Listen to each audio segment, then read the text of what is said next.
bienvenue chez notre cosplay.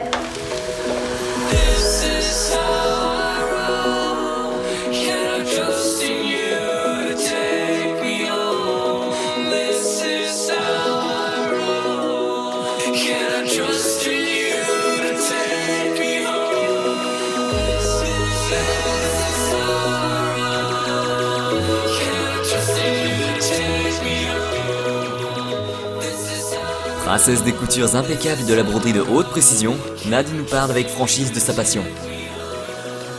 Alors j'ai découvert le cosplay il y a longtemps, en feuilletant un magazine qui s'appelait Kogaru Magazine à l'époque. C'est très très vieux. J'ai vu des filles qui prenaient des personnages de mangas jeux vidéo, j'ai fait ah c'est trop bien, sauf que où j'habitais avant, je disais pas trop que j'aimais les mangas, les jeux vidéo parce que ça... Voilà. Et puis du coup après, une fois que j'ai fini mes études, je me suis dit allez, je me lance, j'y vais, et puis bah c'est comme ça que j'ai débuté en fait. Et quelle fut ta première création ? Alors le premier cosplay que j'ai fait, c'était Lulu de Final Fantasy X. On avait monté un groupe comme ça sur un forum pour aller à Japan Expo 2006 à l'époque. Voilà, je connaissais pas du tout les personnes avec qui j'allais faire le groupe et je me suis dit ouais Lulu j'aime bien donc allez c'est parti. Avec Lulu, le monde magique du cosplay s'ouvre à elle. Nadie avance avec frénésie, enchaînant les costumes jusqu'à ne plus pouvoir les compter, devenant de plus en plus perfectionniste. Mais qu'est-ce qui te plaît autant dans le cosplay ? Alors moi ce qui me plaît vraiment dans le cosplay c'est de faire le costume. Le porter c'est un plus mais c'est vraiment toute la partie créative, donc le temps que je passe à faire les patrons, à faire la couture, à faire les petites décorations.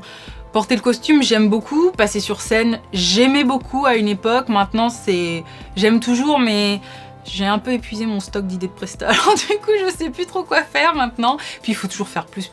Moi là en ce moment c'est plus faire de belles robes, faire de beaux costumes avec des intérieurs très propres, bien soigner tous les détails. Après quand je mets le costume je suis contente évidemment, mais le porter en convention souvent des fois ça me rebute un peu parce que je sais que c'est pas souvent très propre et que je vais forcément l'abîmer, donc des fois je suis un peu en mode ouais j'ai pas forcément envie de le mettre à Japan Expo parce que je sais que le sol il est dégueulasse, donc comme mon bas de robe il est blanc ça va juste le bousiller, donc voilà, mais sinon ouais moi j'aime vraiment la partie créative et faire de la couture. Et qu'est-ce qui te plaît le moins ? Tout ce qui est armure, accessoires, c'est pas que j'arrive pas à les faire, c'est que dans l'ambiance appartement, je suis pas très fan du ponçage qu'on fout partout, des peintures qu'il faut laisser sécher, surtout quand on a 2 chats, c'est un peu compliqué, il faut tout cloisonner et tout, ça sent pas super bon. Donc quand j'étais avant chez mon père, on avait une grande maison, un grand jardin, un garage, je pouvais faire de la peinture dedans, laisser sécher sans forcément que ça embaume toute la maison. Là maintenant en appartement, je préfère me concentrer plus sur la couture et puis je préfère, en fait, moi j'aime beaucoup faire de la couture, toucher le tissu, faire des patrons, faire des formes avec le tissu. Les accessoires, je suis forcément obligée d'en faire parce que le personnage n'a jamais qu'une robe.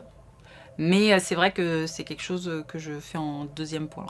Parlons désormais d'une autre technique, la broderie. Tu possèdes l'objet de tous les fantasmes, une brodeuse. Dis-nous en plus.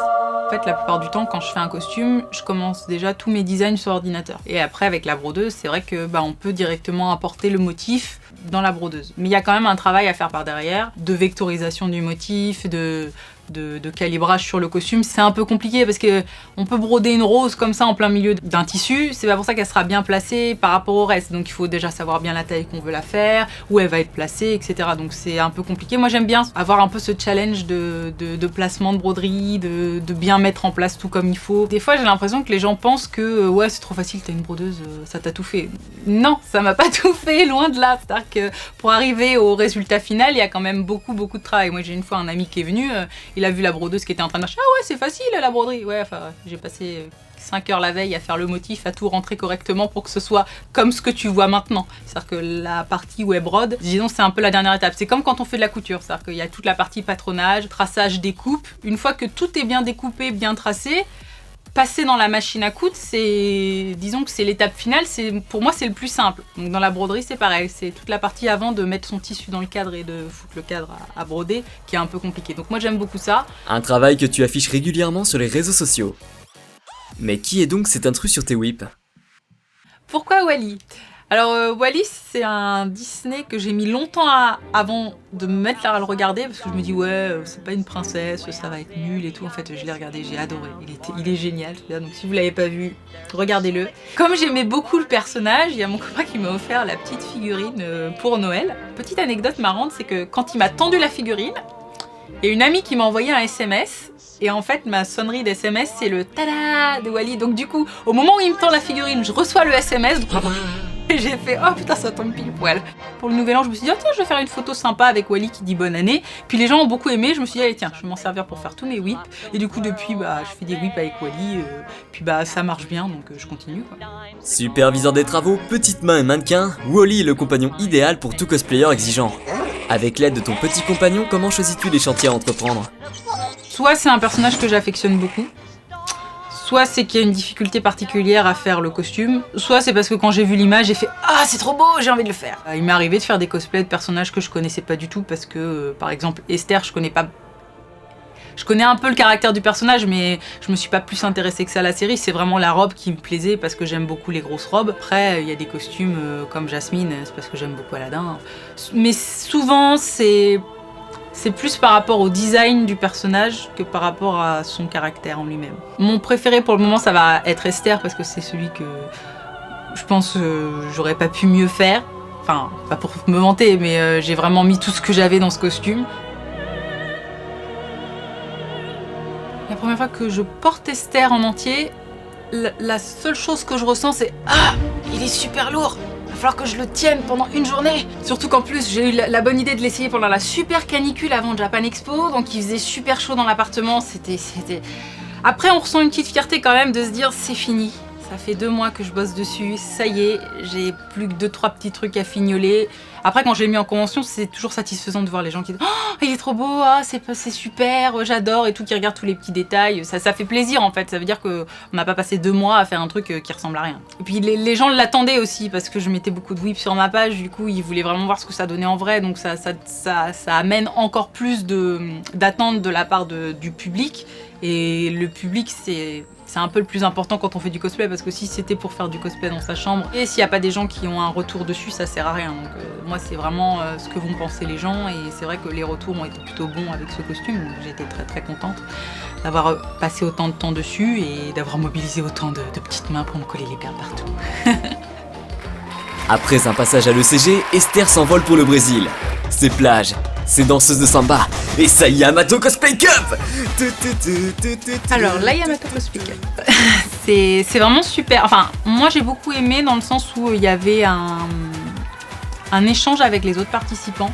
Enfin, j'ai jamais connu ça encore avant. C'est-à-dire que les gens, ils étaient là, certes pour gagner, mais il y avait quand même beaucoup d'amitié, de vivre ensemble. C'est-à-dire qu'on s'est beaucoup amusé. Même si on était tous en compétition, on se faisait des gros câlins. Après, le concours en lui-même, j'étais agréablement surprise d'avoir fini 2e parce que...